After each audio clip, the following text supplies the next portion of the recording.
93,3 FM Thompson News Radio, sahabat Thompson, apa kabar? Sore hari ini kita sekarang berada pada pukul 16:06 dan ini adalah hari Kamis. Saya akan bertemu dengan teman-teman dari BBM Medindo dan kita akan ngobrol di talkshow kita Saripati Obrolan Sehat. Dan pada sore hari ini topik yang akan kita angkat adalah tentang lansia sehat dan bahagia bersama LPK Medicom. Dan seperti biasa saya ditemani oleh co-host saya, Mbak Ayu Novia. Apa kabar, Ayu? Ya, kabar baik Pak Patrick. Sehat ya? Ya, sehat selalu dong, seperti biasa. Dan hari ini narasumber kita ada dua tamu spesial kita pada sore hari ini.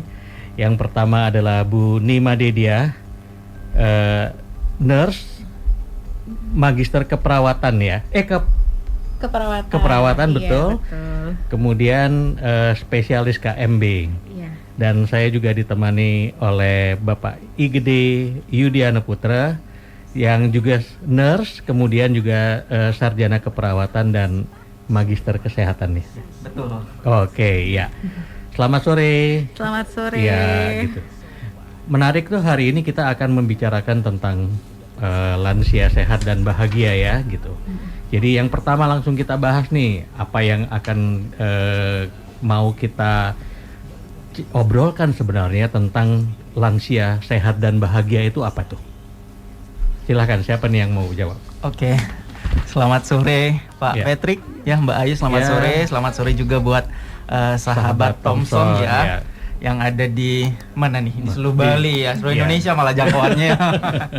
Oke, jadi pada hari ini kita akan membahas terkait dengan lansia sehat dan bahagia, begitu ya.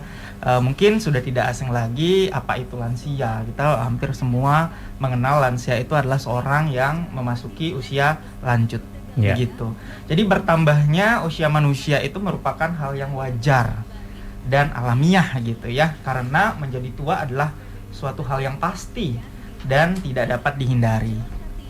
Tua juga tidak bisa kita tolak gitu ya, tidak menolak tua begitu, nggak bisa gitu ya, karena seiring bertambahnya usia, seiring berjalannya waktu mengantarkan kita memasuki masa lanjut usia yang sering disebut dengan proses menua begitu. Nah, menurut WHO sendiri, lansia itu dikatakan seseorang yang berusia 60 tahun ke atas. Begitu. 60 tahun ya. Betul, 60 tahun ke atas. Jadi lansia ini merupakan tahapan akhir dari masa kehidupan ya. Mulai dari kita baru lahir sampai dengan lansia. Jadi lansia ini tahapan akhir. Begitu. Ya, banyak yang memang beranggapan bahwa lansia itu tidak sehat, sering muncul penyakit, atau lansia tidak bahagia lah begitu, sering yang beranggapan seperti itu. Nah, sekarang tugas kita untuk menyiapkan masa tua yang sehat serta dapat produktif, tentunya bahagia menjalani kehidupannya, ya. Nah, hari ini kita akan bahas bersama bagaimana cara membuat lansia yang sehat dan bahagia begitu. Ya, oke. Ya, yuk. Ya. Ya, tadi Pak Gede juga sudah sempat menjelaskan bahwa memang banyak orang yang beranggapan bahwa kalau memasuki masa lansia atau lanjut usia itu sudah tidak sehat. Nah, sebenarnya apa yang menyebabkan lansia ini mengalami penurunan kesehatan? Apakah itu karena faktor usia atau adakah faktor-faktor lain yang menyebabkan hal tersebut? Oke. Terima kasih Mbak Ayu, pertanyaannya luar biasa sekali ya. Jadi memang bukan rahasia umum lagi jika pada usia tua seringkali muncul berbagai penyakit yang bisa dikatakan tidak pernah terjadi saat masih muda seperti itu. Masalah kesehatan mungkin yang sering terjadi pada lansia berbeda dengan orang dewasa ya. Gangguan kesehatan yang terjadi pada lansia merupakan akibat dari proses alami karena adanya penurunan beberapa fungsi di dalam tubuh lansia itu sendiri begitu. Jadi seperti apa penurunannya? Nah, penurunannya bisa terjadi penurunan fungsi dari panca indera, mulai dari penglihatan, pendengaran, perabaan, penciuman, begitu. Kemudian penurunan daya tahan tubuh, ya. Jadi kekebalan tubuh orang yang memasuki masa lansia akan sangat berbeda dengan orang dewasa seperti itu. Kemudian lansia juga rentan terhadap terjadinya infeksi. Ya, atas dasar tersebutlah lansia rentan terkena suatu penyakit begitu. Nah, apa saja penyakit yang biasanya kita temukan pada lansia? Ya, seperti yang kita tahu hipertensi biasanya. Di hipertensi ini cukup banyak terjadi pada lansia. Selain hipertensi, stroke mungkin ya. Kemudian ada diabetes mellitus. Jadi ini merupakan satu rangkaian dari penyakit begitu ya, karena timbulnya komplikasi. Kemudian ada osteoartritis, ini peradangan pada persendian ya. Ini sering terjadi juga pada lansia. Kemudian gangguan tidur, kurang nafsu makan, atau masih banyak lagi masalah-masalah yang terjadi pada lansia. Jadi itu yang kita jelaskan adalah di kondisi fisiknya begitu. Nah, selain kondisi fisik, lansia juga rentan terhadap masalah psikis maupun sosialnya, seperti depresi, ya, lansia yang kehilangan pasangannya, itu mengurung diri mungkin ya, bahkan terjadi post power syndrome apabila sudah memasuki masa pensiun, kehilangan pekerjaannya, begitu. Bahkan bisa terjadi cemas berlebihan. Ya, apalagi kalau mereka habis pensiun gitu ya. Betul. Udah lama punya kegiatan rutin. Betul. Tiba-tiba kehilangan semua itu, sahabat-sahabatnya mungkin pergi duluan ya. Nah, ya jadi ya, betul. Jadi itulah beberapa masalah atau penyebab kenapa lansia mengalami penurunan kesehatan atau rentan terjadinya suatu penyakit. Mungkin itu, Mbak Ayu ya. Iya. Ya. Oke, mungkin tadi sudah dijelaskan secara detail juga dan mudah dipahami apa yang menyebabkan lansia itu mengalami penurunan kesehatan. Nah, gimana sih bagaimana mungkin saya izin bertanya ke Bu Dia, bagaimana caranya supaya kita mengajak orang tua ini berbicara terkait dengan masalah kesehatannya supaya mungkin kita bisa menghindari hal-hal atau faktor-faktor yang sudah dijelaskan oleh Bapak Gede tadi. Silakan Ibu. Oke, iya benar. Ini tuh kalau lansia itu memang agak susah-susah gampang ya dalam tanda kutip ya untuk menggali, untuk mencari tahu itu emang kita harus punya skill tersendiri gitu ya.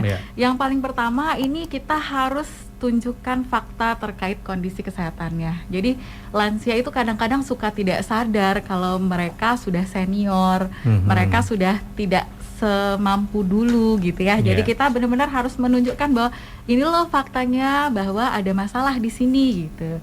Misalnya dia suka mengeles atau mengatakan bahwa nggak apa-apa nih, saya nggak ada apa-apa, kenapa saya harus periksa ke dokter gitu kan. Sering sekali muncul pertanyaan seperti itu kan. Jadi kita harus benar-benar bisa menunjukkan apa yang kondisi spesifik yang terjadi pada si lansia tersebut. Misalnya ini udah 2 kali loh saya ketemu ayah atau kakek jatuh di kamar mandi atau terpleset gitu ya. Jadi hal-hal seperti itu yang menunjukkan bahwa oh iya ya ternyata saya sudah mengalami ini gitu. Atau ini udah 2 kali deh, coba deh ayah cek, ingat nggak ini udah 2 kali loh kejadiannya, tiba-tiba lemes atau tiba-tiba pusing seperti itu. Jadi begitu salah satu menunjukkan bahwa fakta yang menyebabkan si lansia tersebut mengalami kemunduran gitu ya.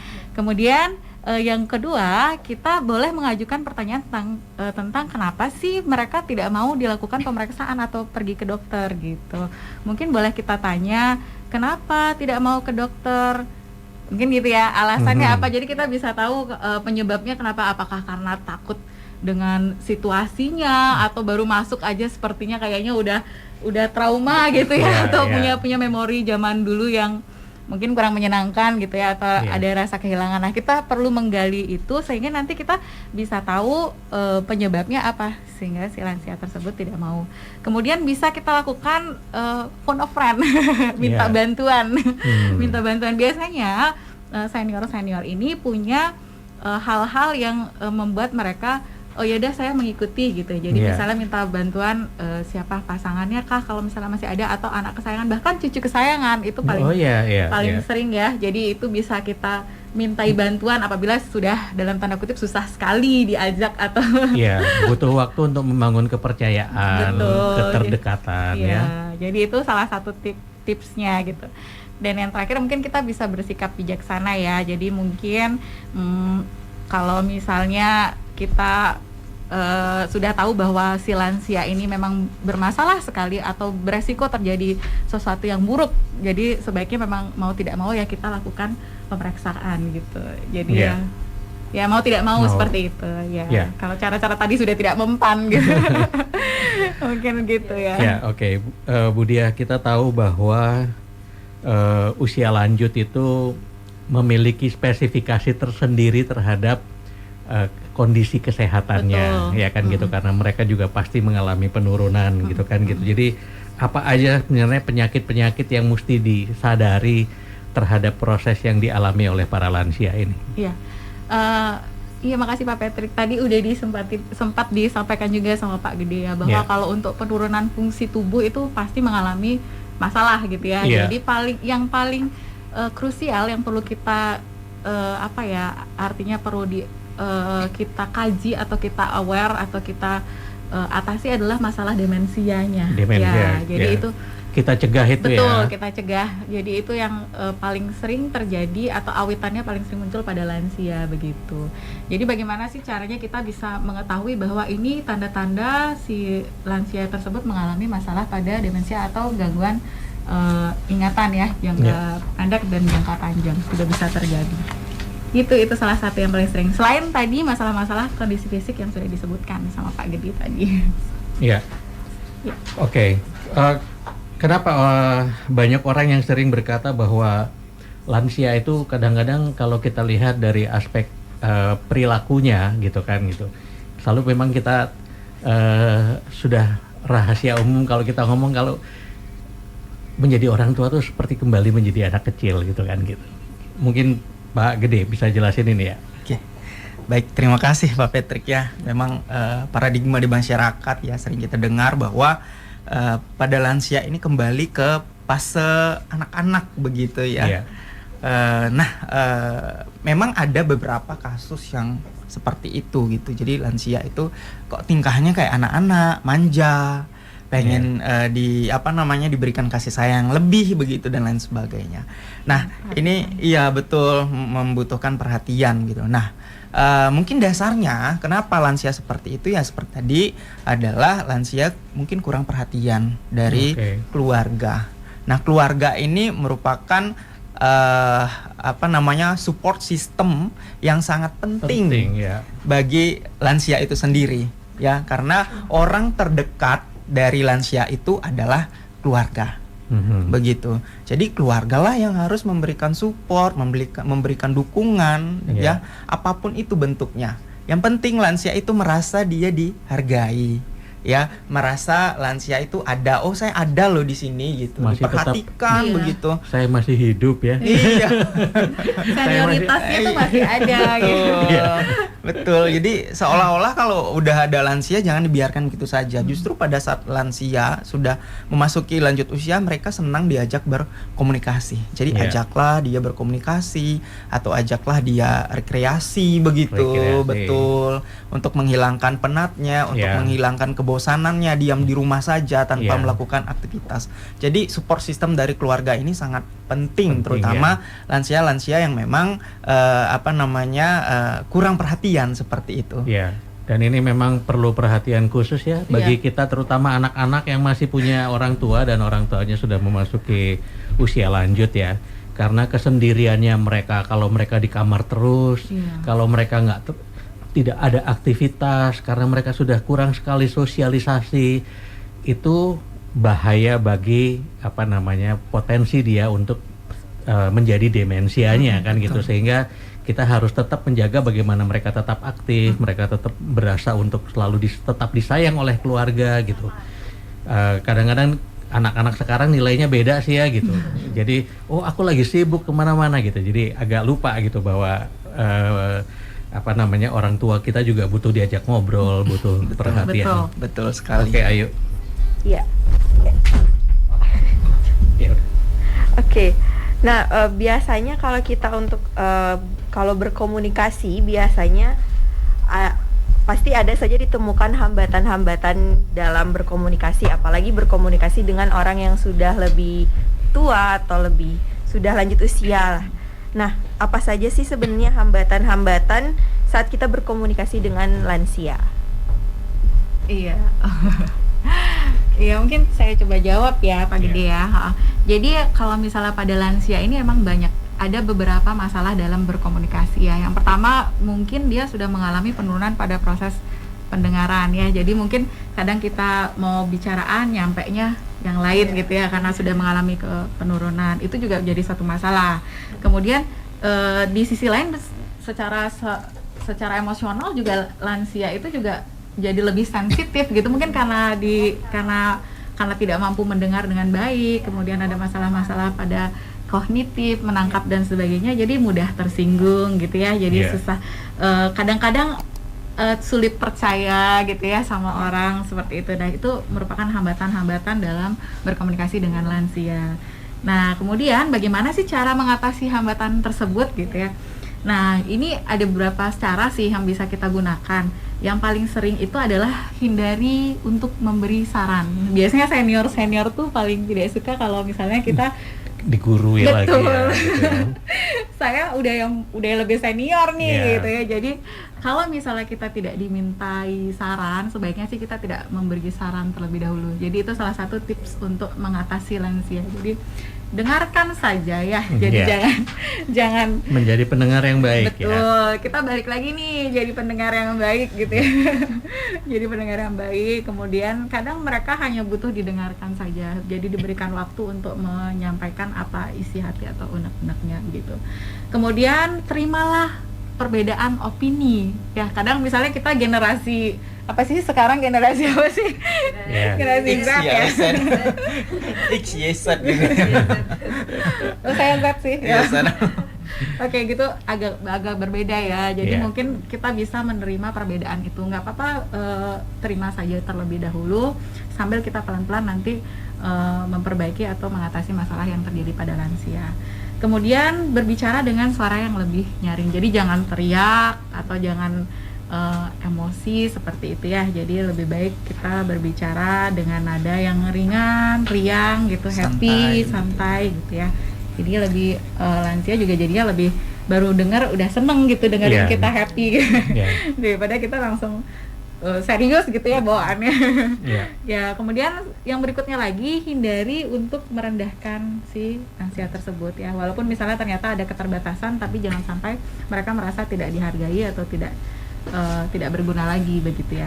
Kemudian perhatikan juga suasana yang sedang terjadi saat kita sedang berkomunikasi dengan lansianya. Jangan sampai lagi bising atau lagi crowded gitu. Jadi tidak sampai apa maksud dari komunikasi kita ke mereka gitu. Dan upayakan banyak tertawa. Ya gitu. Jadi kalau sama lansia tuh sebisa mungkin kita mesti happy sih kadang. Menular, happy itu menular. Betul. Mereka butuh suasana yang menyenangkan, mereka butuh suasana yang membahagiakan untuk mereka gitu kan gitu. Sehingga mereka juga menjadi lebih nyaman. Dan jadi kan, gitu. Mungkin apa pesan kita bisa tersampaikan. Kalau misalnya mereka sendiri udah nggak sreg dengan suasananya, mungkin nggak akan sampai. Jadi komunikasi yang efektif itu adalah ketika suasananya bahagia ya. Gitu. Kayak kadang ada iklan tuh ngeteh dulu gitu.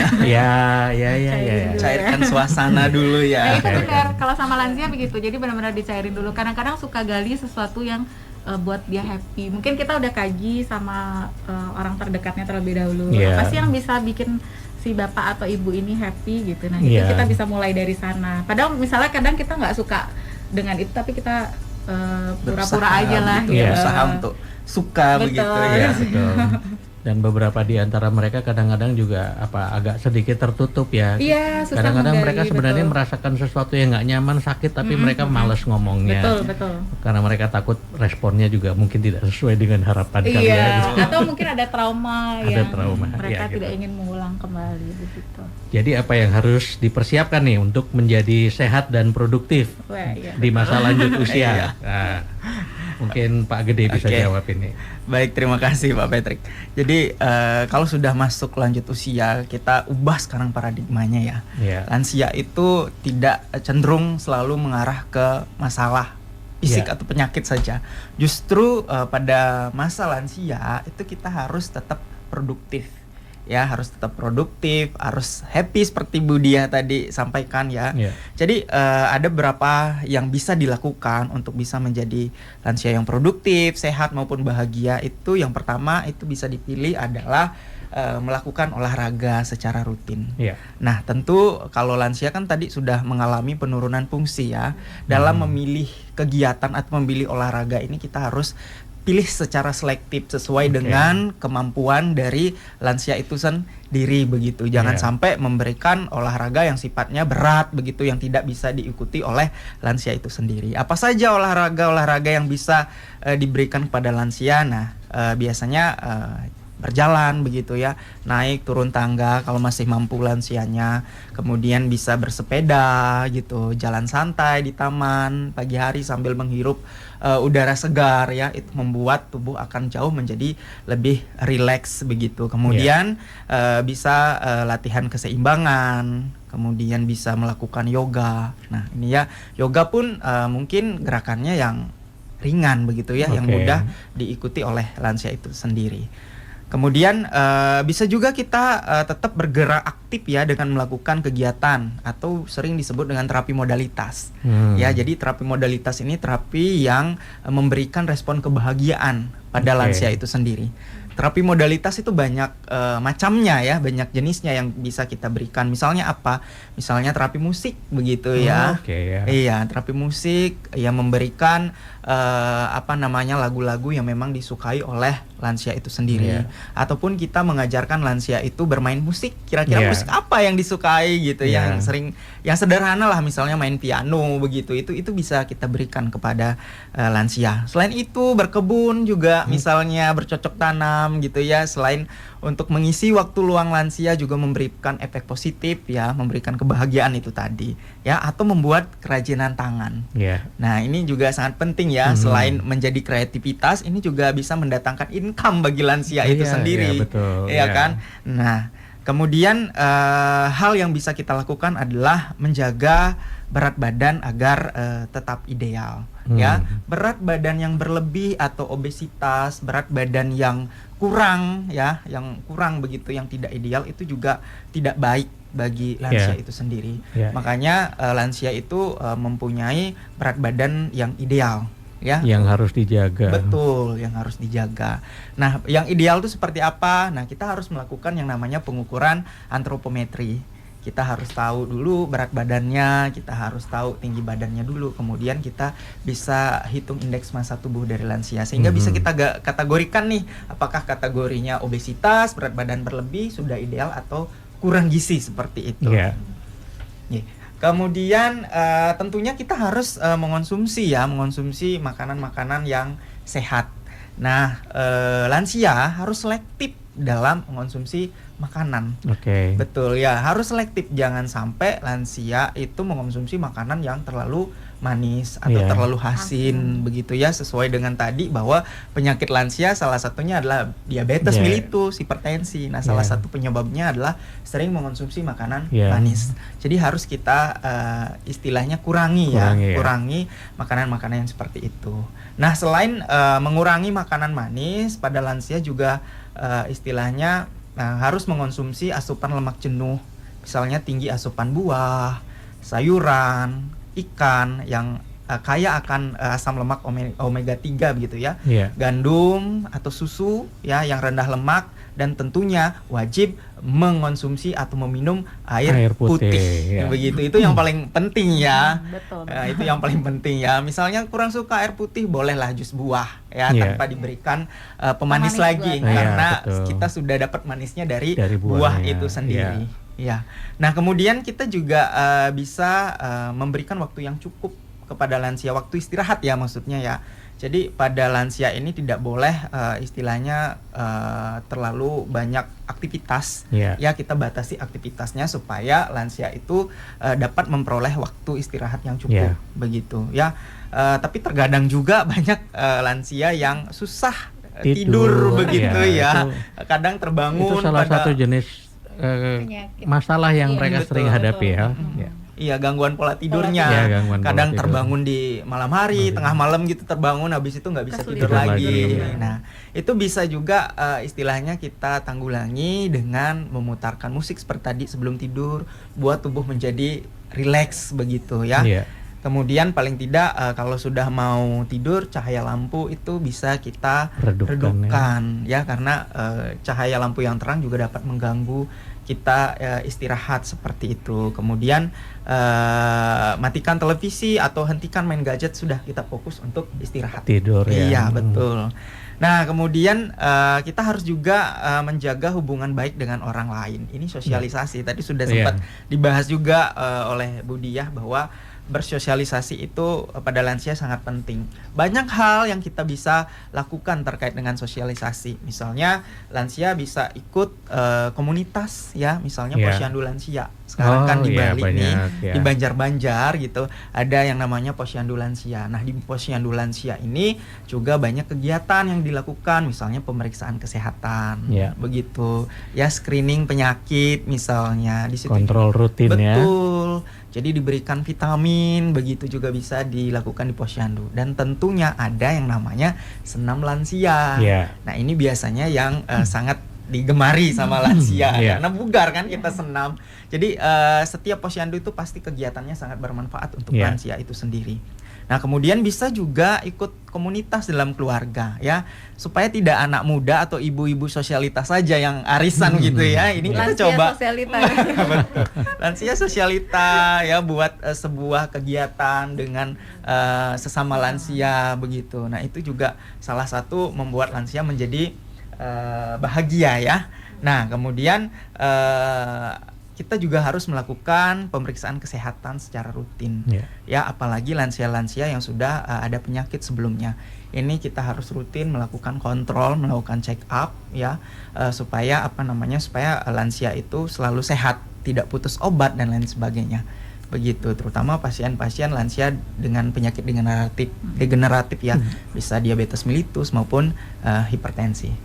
Dan yang paling penting, lansia itu harus menjalani hidup secara bahagia ya. Apa yang bisa dilakukan ya sangat mudah, simpel. Intinya adalah bersyukur gitu ya.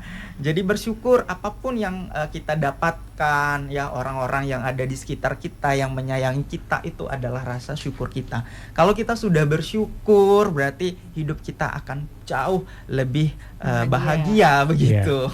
Iya, jadi itu beberapa hal yang bisa dilakukan untuk lansia agar menjadi lebih sehat, produktif maupun bahagia, Pak Patrick. Ya. Nah, untuk bisa menjaga kondisi, juga memperhatikan aspek-aspek itu, mungkin keluarga sendiri tidak punya kemampuan, tidak punya pengetahuan. Mereka bukannya nggak sayang, tapi mereka nggak tahu how to handle it, kan gitu. Betul. Untuk itu kadang-kadang sering kita membutuhkan perawat ya khusus atau membutuhkan tenaga khusus yang bisa mendampingi mereka gitu. Jadi bisa diceritakan ini oleh Bu Diah nih. Ya, betul sekali. Ya, ini memang sering menjadi kendala ya dalam setiap keluarga yang memiliki lansia di dalamnya. Kadang mereka tidak paham, tidak tahu bagaimana caranya memanajemen apabila ada lansia di rumah. Nah, untuk itu sebenarnya salah satu alternatifnya adalah bisa memanggil caregiver. Ya, jadi caregiver itu merupakan salah satu pendamping lansia yang baik dan disarankan oleh pemerintah ya, bahkan begitu. Nah, untuk itulah LPK Medicom hadir. Jadi kami merupakan salah satu program yang sudah mendapatkan izin dari Dinas Ketenagakerjaan, di mana salah satu program yang diberikan izin adalah program caregiver, atau perawat lansia. Ya. Jadi di sini nanti program ini terdiri dari subprogram. Ada pendampingan lansia, kemudian pelayanan kesehatan lansia, dan pengelolaan lansia. Jadi itu subprogram yang bisa kita bantu support gitu. Ya, kalau kita lihat persyaratan untuk yang boleh terlibat dalam kegiatan untuk perawatan seperti ini tuh biasanya ada kualifikasi khususnya nggak sih? Oke, iya. Jadi memang kalau misalnya ingin menjadi seorang pelawat lansia atau caregiver, itu memang harus mendapatkan sertifikat khusus kompetensi, memiliki kompetensi tersebut. Gitu. Nah, salah satunya adalah bisa bersekolah atau belajar di tempat kami, yaitu LPK Medicom. Ya. Jadi sampai ke aspek apa namanya untuk mereka bisa mendapatkan sertifikasi untuk kompetensinya mereka ya. Iya, betul. Jadi seandainya pun mereka alumni dari SMK Kesehatan, katakanlah begitu. Tapi mereka belum punya keterampilan khusus untuk menjadi pelatihan khusus untuk menjadi seorang caregiver yang berkompeten gitu. Oke, ayo. Nah, ya dari banyaknya program-program yang ada di LPK Medicom ini, nah kenapa dari yayasan mungkin ini sepertinya membangun LPK ini dan mengambil program yang khusus ke perawatan lansia. Iya, program caregiver ya maksudnya ya, Pak Ayu ya. Ya, emang kenapa kami memilih fokus untuk mengambil salah satu program yaitu perawat caregiver adalah karena saat ini angka untuk harapan hidup orang Indonesia gitu ya khususnya itu mengalami peningkatan. Jadi makin tinggi ya. Betul. Jadi yang tadinya 66 tahun sekarang udah di angka 70 bahkan sampai 85 tahun. Artinya apa? Jumlah lansia mengalami peningkatan ya. Dan kebutuhan terhadap caregiver itu sangat tinggi. Jadi kadang seperti tadi masalah tadi muncul bahwa di keluarga tidak mampu manajemen begitu. Jadi akhirnya kebutuhan terhadap caregiver yang bisa membantu, yang bisa mengarahkan atau bisa mendampingi lansia itu mengalami peningkatan gitu. Itu salah satu alasannya. Dan kebutuhan ini bahkan tidak hanya terjadi di Indonesia saja, bahkan di luar negeri ya. Contohnya adalah di Jepang, di Eropa itu sangat banyak sekali permintaan caregiver. Dibutuhkan. Betul. Dan ternyata tenaganya tidak ada atau yang memiliki kompetensi untuk menjadi seorang caregiver itu belum masih mencukupi. Terbatas ya. Betul. Jadi itu alasannya kenapa kami fokus pada program studi caregiver ini. Iya, jadi ini menarik kalau mungkin ada sahabat Thomson yang merasa memiliki passion juga di dunia keperawatan gitu. Mungkin bisa mengikuti program-program yang dilakukan bersama LPK Medicom gitu ya. Iya, betul. Gitu. Ya. Kalau kita bilang tadi tidak hanya membantu lansia saja, tetapi kita juga membantu untuk mengembangkan perawat di Indonesia ini. Betul. Kita juga mengembangkan ya perawat di Indonesia. Jadi tidak hanya ke luar negeri saja. Di Indonesia pun begitu. Jadi kami dari LPK Medicom Indonesia ini kita punya tagline bahwa LPK Medicom Indonesia ini merupakan kampus caregiver pertama di Bali. Ya, kami lokasinya ada di Ketewel, Kabupaten Gianyar gitu ya. Jadi yang daerah timur melalui Jalan Ide Bagus Mantra. Nah, lokasi kita di sekitar situ. Sana, ya. Betul. Nah, kami di LPK Medicom ini membuka 2 kelas program, Pak Patrick, Mbak Ayu ya. Jadi kelas yang pertama itu adalah pelatihan keberangkatan ke Jepang. Indonesia itu sendiri. Jadi ada 2 program yang kami tawarkan kepada adik-adik mungkin yang mau bergabung bersama kami menjadi caregiver seperti itu. Jadi kalau berangkat ke Jepang tentu ada selain pelatihan caregiver, tentu ada pelatihan tambahan seperti misalnya pelatihan bahasa dan budaya. Oh iya, tentu betul. Saja. Bahasa kan pasti wajib ya di Jepang sendiri ya. Bahasa nasionalnya adalah bahasa Jepang. Kita sebagai caregiver harus memahami bahasa Jepang itu sendiri. Nah, selain bahasa juga budaya ya. Culture, karena budaya di Indonesia dengan budaya di Jepang tentu tidak sama. Jangan sampai kita sudah di Jepang mengalami yang namanya shock culture begitu. Nah, itu yang bahaya. Nah, dari itu kita ada istilahnya seperti tadi, ada pelatihan bahasa dan kebudayaan di Jepang. Kalau yang di Indonesia itu kita fokus terhadap pelatihan caregiver saja tanpa ada pelatihan bahasa Jepang maupun kebudayaan Jepang. Jadi itu mereka harus ambil lagi ya. Betul, kalau yang mau ke Jepang kita harus pelatihan lagi untuk bahasa dan budayanya. Itu yang membedakan begitu. Ya. Kenapa di Jepang? Nah, seperti tadi ya, di negara-negara baju ini sangat dibutuhkan sekali perawat lansia, bahkan rekrutmennya sangat besar ya. Seperti di Jepang yang tadi saya sampaikan ya, di mana penduduknya itu dominan lansia. Ternyata ya. Iya, penduduk dari Jepang itu dominan lansia. Ya, karena mereka terkenal memiliki harapan hidup sangat tinggi ya di sana. Dan di satu sisi mereka juga memilih untuk tidak memiliki keturunan begitu. Iya. Jadi piramida terbalik jumlah penduduknya begitu. Peluang ya. Betul, peluang yang sangat besar ya. Iya. Nah, misalnya nih di dalam satu keluarga nih ada lansia dan ada anaknya masih usia produktif. Yeah. Biasanya anaknya ini lebih cenderung untuk bekerja, ya mencari nafkah. Ya lansianya diapain begitu? Lansianya kadang dilakukan perawatan di rumah atau kadang dititip seperti tadi ada TPA khusus lansia begitu. Nah inilah seperti yang tadi disampaikan, peluang kerja caregiver ini sangat tinggi dan terus ada permintaan begitu. Jadi peluang kerjanya tinggi begitu ya. Selain bekerja di Jepang, nah kita bahas sekarang yang di Indonesia ada yang namanya home care. Home care. Iya, jadi perawatan di rumah. Ya, betul ya Bu Dia ya. Iya, betul. Jadi caregiver yang yang ikut home care itu bisa merawat lansia yang ada di rumah. Nah, itu sudah banyak pasiennya di Indonesia, terutama di Bali sudah banyak sekali lansia-lansia membutuhkan perawatan di rumah. Nah, itu peluang kerja lagi buat caregiver begitu ya. Jadi kita kembali ke peluang kerja ini sangat besar untuk caregiver baik di dalam negeri maupun di luar negeri ya. Kita nggak perlu khawatir bahwa income dari seorang caregiver itu cukup tinggi begitu ya, bahkan melebihi dari UMR. Apalagi berangkat ke Jepang itu ya nanti bisa di-searching begitu ya, biar tidak salah bahwa income-nya sangat tinggi, jauh dari income istilahnya. Maksudnya ini merupakan satu kompetensi yang cukup menjanjikan dan betul. Saat ini untuk kondisi saat ini. Nah, kalau kita boleh tahu itu sebenarnya proses sampai teman-teman ini bisa dimanfaatkan atau digunakan untuk menjadi caregiver itu ada berapa lama prosesnya atau tahapannya seperti apa?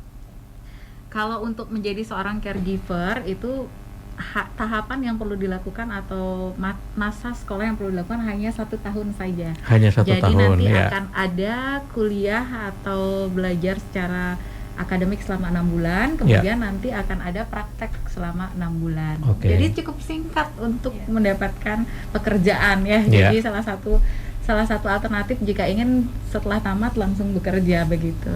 Jadi nggak perlu lama-lama kan kalau misalnya mau profesi yang lain. Jadi cukup hanya mengikuti program 1 tahun ya gitu. Nah kalau di Indonesia sendiri berarti memang juga peluangnya juga tidak hanya di Bali ya berarti ya, bisa juga di berbagai kota lainnya. Bisa di kota-kota besar ya begitunya. Lebih banyak permintaan terhadap caregiver. Tadi contohnya ada di Jakarta, kemudian di Surabaya begitu ya, di kota-kota besar seperti itu di mana kebutuhan akan caregiver itu memang tinggi sekali. Oke, jadi untuk Pak Gede dan Bu Dia, kalau misalnya ada sahabat Thompson yang ingin mengikuti program ini, kemana? Mungkin tadi Pak Gede sudah menjelaskan kalau LPK Medicom ini berada di Desa Ketewel. Mungkin belum spesifik atau ada nggak kontak yang bisa dihubungi lebih lanjut untuk tanya-tanya mungkin terkait dengan program dari LPK Medicom ini? Silahkan. Oke, saya boleh ya Mbak Ayu ya. Nah, sebelum saya menjawab pertanyaan Mbak Ayu, mungkin saya ada sedikit tambahan bahwa LPK Medicom Indonesia ini sudah melakukan kerjasama ya dengan berbagai pihak, misalnya dari klinik ya, dari rumah sakit ya, bahkan kita juga bekerja sama dari klinik di Australia begitu yang memberikan program beasiswa begitu. Jadi bagi adik-adik SMK ini ya yang berprestasi tetapi tidak mampu, mohon maaf begitu ya, bisa memanfaatkan peluang ini ya, karena kami ada program beasiswa begitu ya. Jadi semuanya difasilitasi atas dasar kerjasama kami dengan klinik yang ada di Australia. Demi juga memenuhi kebutuhan akan caregiver ya, betul. Yang sangat banyak masih dibutuhkan Betul. dan kita masih banyak sangat kekurangan. Jadi kontaknya kemana tuh tadi? Iya. Oh iya, kontaknya Nah, sekarang baru dijawab nih pertanyaannya Iya. Mbak Ayu ya. Nah, bagi adik-adik semua ya, sahabat Thomson ya yang lagi Iya. mendengarkan siaran kita pada sore hari ini, bisa menghubungi kami ya. Kami ada Instagram ya. Saat zaman sekarang ini ya harus Iya. wajib ada media sosialnya. Betul. Bisa dikunjungi di @lpkmedicom, itu Instagram kami. Kemudian bisa juga nanti bertanya melalui email, nanti ada staf kami yang akan gercep begitu menjawab Oke. email yang masuk, apapun pertanyaannya akan gercep dijawab. Bisa email kami di lpk.medicom@gmail.com. Ya, kita ulangi di lpk.medicom@gmail.com. Oke. Kami juga ada kontak personnya ya di 0858 5887 0402. Begitu. Sekali Dan lagi. sekali lagi ya, 0858 5887 0402.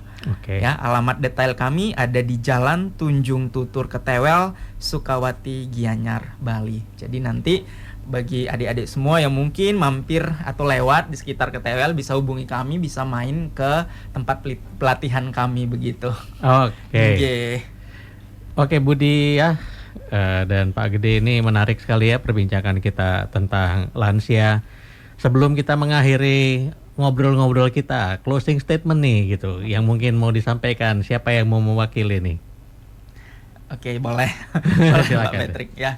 Jadi kita dapat simpulkan dari apa yang kita sampaikan hari ini adalah menjadi lansia ya, itu kita nggak bisa tolak. Ya, Ya, hashtag menolak lansia. ya, Ya, ya meskipun kita melakukan perawatan dan lain sebagainya, ya kalau sudah masuk ke masa lansia pasti sudah ada perubahan-perubahan. Yang tidak bisa dihindari. Iya betul, mulai dari kulit mengkeriput Ya, begitu ya, ya. rambut sudah berwarna putih begitu. Jadi seperti tadi yang saya sampaikan bahwa pada memasuki masa lansia ini jangan beranggapan bahwa selalu identik dengan penyakit saja. oke. Gitu ya. Jadi cobalah kita merubah pola pikir kita bahwa kita memasuki masa lansia harus tetap produktif. Ya, Ya, harus tetap bahagia, happy. Ya. Ya, apapun yang kita lakukan asal membuat kita bahagia silahkan. Yang penting masih dalam kaedah-kaedah ya, Iya. norma-norma yang berlaku begitu. Ya, jadi itu saja mungkin yang saya dapat sampaikan terkait dengan topik kita pada sore hari ini, Pak Patrick. Begitu. Ya. Jadi memasuki lansia itu bukan mengakhiri segala-galanya. ya. Betul. Justru kita di situ mulai menikmati hidup, menjalani kehidupan yang penuh bahagia. Mungkin Budia juga mau tambahin closing statement. Oke, closing statementnya karena tadi Pak Gede juga udah nyampaikan banyak ya. Ya, Statement kita adalah yaitu kita pakai tagline Medicom aja Iya. ya, bahwa kita merupakan kampus caregiver pertama di Bali.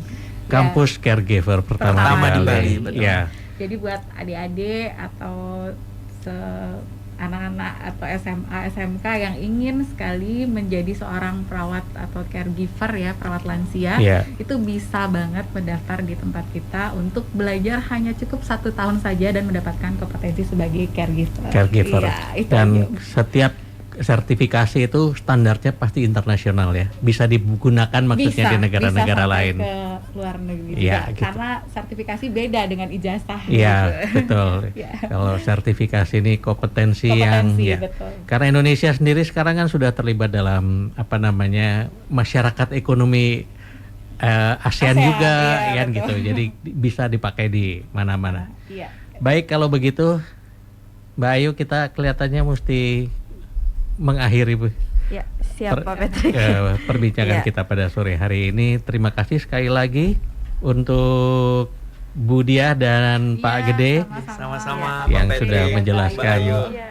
Terima kasih sudah Iya. diundang Iya. juga kami di Terima Thomson kasih. Radio begitu ya. Semoga di lain kesempatan kita bisa sharing saya lagi Iya. terkait dengan masalah kesehatan yang lainnya begitu ya. Iya, betul. Baik, sahabat Thomson, demikian perbincangan kita, semoga menambah wawasan kita semua. Kita akan ketemu lagi dengan teman-teman dari BBM Medindo untuk Saripati Obrolan Sehat di minggu yang akan datang. Sampai jumpa. Baru saja kita ikuti bersama